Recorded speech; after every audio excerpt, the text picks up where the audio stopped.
Quando um ditador espanhol chega próximo à morte, a primeira notícia oficial não falou sobre um infarto, mas sobre uma insuficiência coronária. Era o princípio do fim. E isso é uma história de rádio.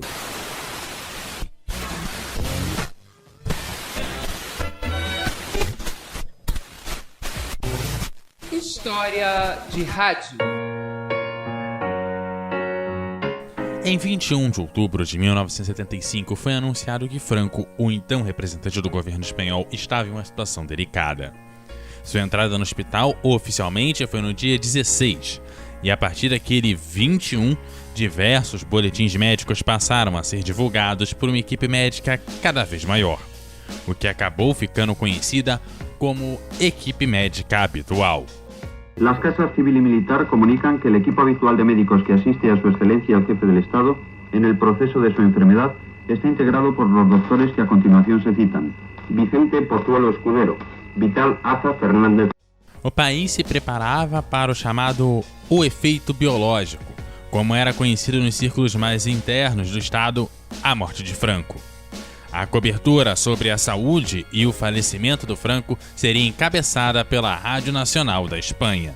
Desde nuestro estudio permanente del Ministerio de Información y Turismo, vamos a conocer el último parte médico en relación con su excelencia el jefe del Estado. Día 8 de noviembre de 1975. As medidas, porém, que oficializavam os procedimentos no caso da morte de Franco só foram tomadas no verão daquele ano, 1975. Mesmo com o ditador já tendo 85 anos e já tendo sido hospitalizado em estado grave no ano anterior, em 1974. E no meio de uma ditadura, mesmo com todos os indícios, ninguém ousava falar sobre a sua morte, nem mesmo como hipótese. Porém, o editor-chefe de jornalismo da Rádio Nacional Espanhola tomou uma iniciativa. 25 anos depois, ele lembra do percurso que perpassava o gerente da emissora, que acreditava que não era função dos jornalistas estarem prontos para a morte do chefe de Estado. Porém, acabaram convencendo o gerente, pois era de cargo da Rádio Nacional uma cadeia que juntava todas as emissoras, que deveria contar toda a trajetória do Franco, além de noticiar o seu falecimento.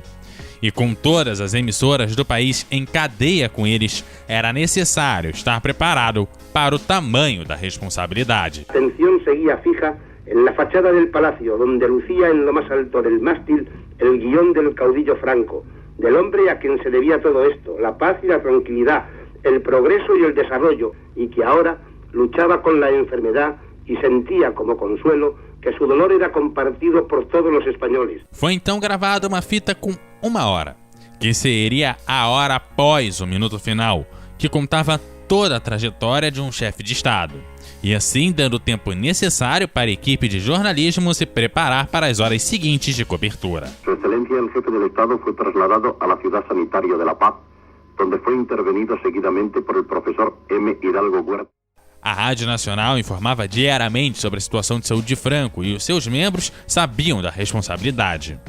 Foi no dia 20 de novembro de 1975, por volta das 4h30 da tarde, que chegou o comunicado informando que o Franco teria chegado no estágio final. E com os jornalistas compreendendo que esse era o comunicado de que a vida dele teria chegado ao fim, travaram uma batalha com os gerentes da rede para anunciar. A batalha acabou sendo vencida pelos gerentes, que fizeram os jornalistas esperarem até mesmo o final da Rede Nacional das 18 horas, quando tradicionalmente todas as rádios entravam em cadeia, para finalmente dar a notícia ao povo espanhol às 18 horas e 13 minutos.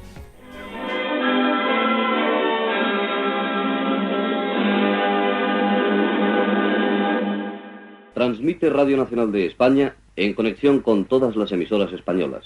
Atención, españoles. Habla el ministro de Información y Turismo.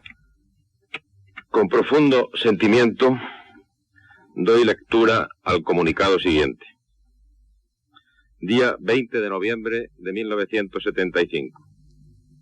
Las casas civil y militar informan a las 5:25 horas que, según comunican los médicos de turno, Su Excelencia el Generalíssimo acaba de fallecer. No dia seguinte, pela manhã, foi lido o testamento público de Franco e também um boletim médico com os vários fatores que levaram ao falecimento dele. Assim, falecia o grande ditador espanhol do século XX. Você está ouvindo o CoutoCast.